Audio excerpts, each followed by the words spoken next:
Sejam bem-vindos. Hoje estaremos com mais uma aula sobre a lista de livros da FUVEST, da Unicamp, principalmente para quem vai estar fazendo a primeira fase e a segunda da FUVEST e a segunda fase da Unicamp. Agora a gente vai estar falando sobre o livro Viagens na Minha Terra, de Almeida Garré. Ele é português e a ele se deve o início do movimento romântico em Portugal, com o livro Camões, em 1825. Apesar de ser romântico, Garré conviveu com o arcadismo em sua juventude e apresenta traços dessa escola literária.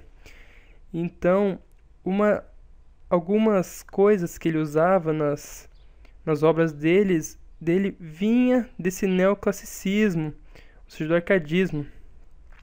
E graças a essa formação clássica que ele soube equilibrar o sentimentalismo romântico em livros como Viagens na Minha Terra. Outro livro foi Frei Luís de Souza, que é um teatro, e apresenta esse equilíbrio entre sentimentalismo e o clássico. Agora, falando sobre o estilo digressivo de Almeida Garré. Ele é caracterizado por técnicas de desvio e retardamento da narrativa e variações de assunto sob o ritmo da emoção crítica e da fineza intelectual do narrador. Ou seja, ele utilizava partes, ele intercalava a narrativa com críticas, com visões, com a própria imaginação dele. Então, durante a narrativa de Viagens na Minha Terra, o narrador se deixa levar por suas convicções. Ele comenta muito a cultura, a economia, a política do país, principalmente por estar numa época de guerra civil, que ele viveu durante praticamente esse período em que ele estava escrevendo esses livros. Esse estilo digressivo também aparece em Memórias Póstumas de Brás Cubas, de 1881. Entretanto, já é diferente o estilo dos dois. Isso por quê? Porque no Machado de Assis, a resposta a tudo que ele pensa é o negativismo, é o pessimismo. Já o Almeida Garré, ele é também pessimista, mas esse pessimismo é em relação à cultura, em relação à política do país, e ele acha que isso tudo pode ser resolvido por homens inteligentes. O foco narrativo do livro. O Almeida Garré, ele é personagem e narrador de sua obra, dando informações importantes sobre sua biografia e observação histórica. Ou seja, ele usa o eu. A viagem é dele. Ele fez essa viagem com outras pessoas anteriormente e depois narrou, misturando com a imaginação dele e conclusões posteriores que ele chegou. O narrador utiliza técnicas de análise e síntese apoiadas sobre técnicas de digressão para dar um panorama rico da economia, política, religião e etc. Ele contrapõe muito os religiosos com os barões, o conservador com o liberal. Os pensamentos do narrador levam a uma descrença política, mas que pode ser resolvida por homens inteligentes. Os dois Garrés. Almeida Garré apresenta algumas contradições em sua narrativa de Viagens na Minha Terra. Entretanto, elas não afetam em nada, porque elas são naturais para um português dessa época. Como português, apresenta certa afetividade com o passado e critica a deformação da arquitetura histórica e da cultura de seu país. Ele acreditava que a cultura e tudo mais estava sendo destruído e deformado pelas novas ideias. Entretanto, como um homem moderno, ainda defendia o progresso, a democracia, o liberalismo e abraçava os ideais da Revolução Francesa. Isso vai se manifestar também na Guerra Civil. Na Guerra Civil entre portugueses, entre liberais e conservadores. Apesar de defender o passado, defender a história do país, ele ainda é a favor do liberalismo, das ideias novas da burguesia. Agora, vamos ao enredo. No Viagens na Minha Terra existem 3 histórias que se entrelaçam por digressões, por assuntos. São a história principal, não principal, mas que reflete a viagem de Garré de Lisboa até Santarém e de volta para Lisboa. Em meio à viagem, o narrador começa a contar o rumoroso caso de amor entre Joaninha e Carlos, que havia sido contada por um companheiro de viagem. Isso a gente vai conversar depois. E a história inteira se passa em meio à Guerra Civil Portuguesa, que aconteceu, principalmente aqui na história, fala da época de 1832. Agora, vamos falar primeiramente da viagem de Almeida Garré. O narrador inicia sua viagem pelo desejo de conhecer as ricas várzeas desse ribatejo, ou seja, conhecer outras partes de Portugal que ele gostava e tudo mais. Como a viagem é longa, viaja também por dentro de si. Então se comenta que existe uma costura entre o lá fora e o cá dentro, ou seja, o que é visto com o corpo e o que é sentido com o coração, com a mente. Segundo ele, a marcha da civilização obedece a dois impulsos, o do espírito e o do material. Isso também ele faz uma analogia com o Dom Quixote e com o Sancho Panza. E chega em certa parte, chega em Azambuja e segue para Santarém sob o lombo de uma mula. No caminho do Cartacho, que é um povoado, reflete sobre Camões e sobre os males da guerra civil. Ele comenta muito que toda guerra civil é triste, e é difícil dizer para quem mais triste, se para o vencedor ou para o vencido. Ao chegar no Vale de Santarém, o autor se surpreende com uma habitação antiga e imagina uma cena de romance. Seu companheiro intervém e se inicia a história de Joaninha e Carlos. Vou ler uma parte em que ele imagina essa cena. Ele fala: um vulto feminino que viesse sentar-se àquele balcão, vestido de branco, de olhos pretos. Então uma voz o corrige para verdes. E essa voz é de um companheiro de viagem que vai contar a história de Joaninha e Carlos.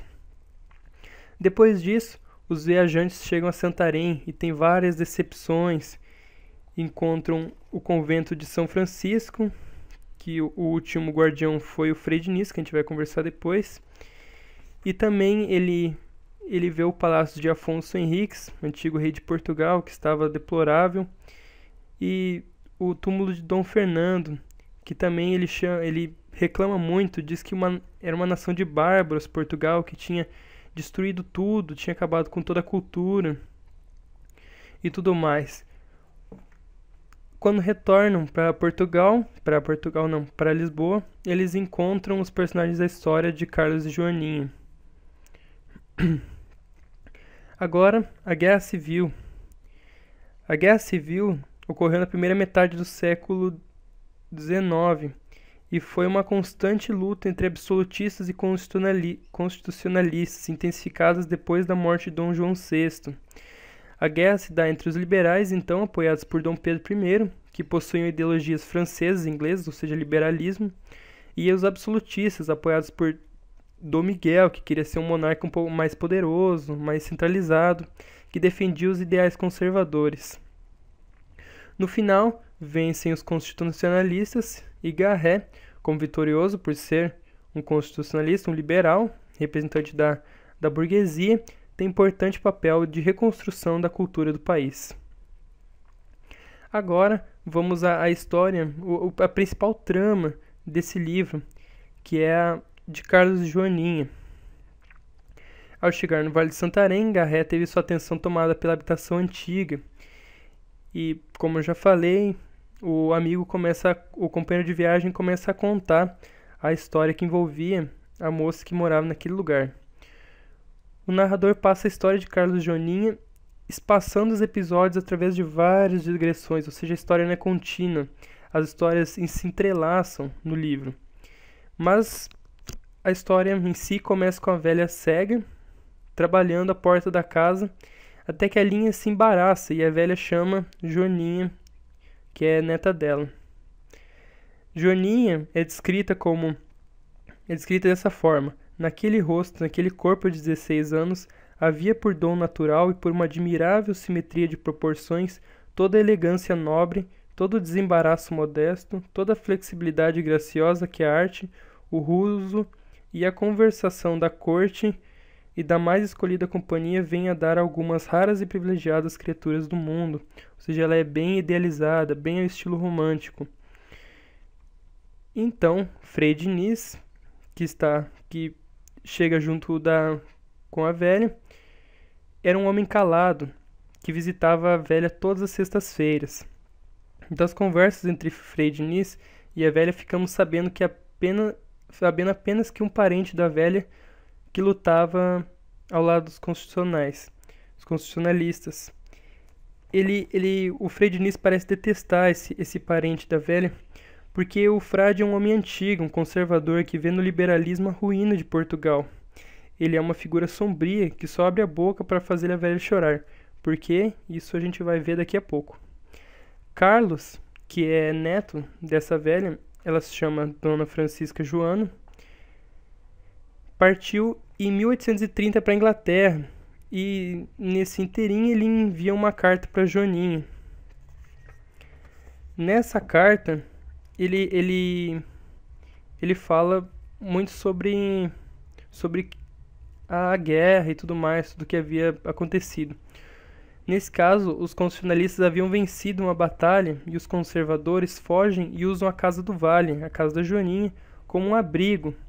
Então um dia, Joaninha é acordada no bosque por Carlos e eles juram amor mútuo, ou seja, os primos começam a se amar. Na batalha final, Carlos é ferido e recolhido ao mosteiro de Frei Diniz. Georgina, uma namorada inglesa que havia ido até Portugal para encontrar o Carlos, pressente que ele não a ama mais, ele começa a suspeitar da prima. E logo em seguida ocorre o clímax da história, no capítulo 35. Recomendo a leitura desse capítulo, que ocorre a revelação que Frei Diniz na verdade é pai de Carlos. Carlos acreditava que Frei Diniz havia matado seu pai, mas isso era uma mentira. Frei Diniz era o próprio pai. Isso se dá porque a mãe de Carlos era amante de Frei Diniz e, ao saber disso, o marido da mãe dele tramou com o pai de Joaninha a vingança. Entretanto, Frei Diniz conseguiu se defender e matou os dois. Depois de descobrir quem na verdade eles eram, contou tudo à velha e ninguém o perdoou, por isso foi para a vida religiosa. Também recomendo a leitura do capítulo 36, que fala sobre essa cena da trama que ocorreu entre o pai da Joaninha, o cunhado e o Frei Diniz. No fim, Joaninha recebe a carta de despedida de Carlos, que conta o porquê dele ir embora. Ele sentia que tudo aquilo tinha sido muito ruim e que na verdade ele não queria mais entrar em contato com as pessoas e com aquela tragédia que tinha acontecido. Então ele conta a história dele na Inglaterra e de como ele começou a namorar a Georgina. Ele estava na Inglaterra e ele conheceu 3 irmãs, Laura, Júlia e Georgina. Ele se apaixonou primeiro pela Laura, só que era uma paixão impossível, porque essa contra a vontade já estava prometida a outro. Então ele foi buscar conforto com Júlia, que cai doente e logo morre. Para o seu desespero, ele conseguiu consolar-se com Georgina, que enfrentou todas as dificuldades da guerra para rever ele, e então eles começaram a namorar. No fim, não, um minuto. Então, como ele se sentia apaixonado por Georgina e por Joaninha, ele se sentiu um homem amoral, ou seja, uma pessoa que não conseguia amar uma mulher só, e acabou indo para outra vida, foi virar barão e outras coisas que mantessem longe dessa vida antiga dele. No fim do livro, quando o Garré está voltando de Santarém, ele encontra o Frei Diniz e a velha já quase morrendo, e ele pergunta sobre a carta que o Carlos tinha enviado. Ele lê a carta inteira, ela é transcrita no livro, e pergunta sobre Joaninha e a Georgina. O frade responde que a Joaninha enlouqueceu e morreu, e a Georgina virou abadesa de um convento na Inglaterra. Carlos, segundo as palavras do Frei Diniz, tinha se transformado em barão. O narrador se despede e procura reencontrar seus companheiros de viagem. E nisso termina esse belo livro, essa bela obra do Almeida Garré. Recomendo a leitura, pelo menos dos capítulos que eu falei, que são os capítulos do clímax da história.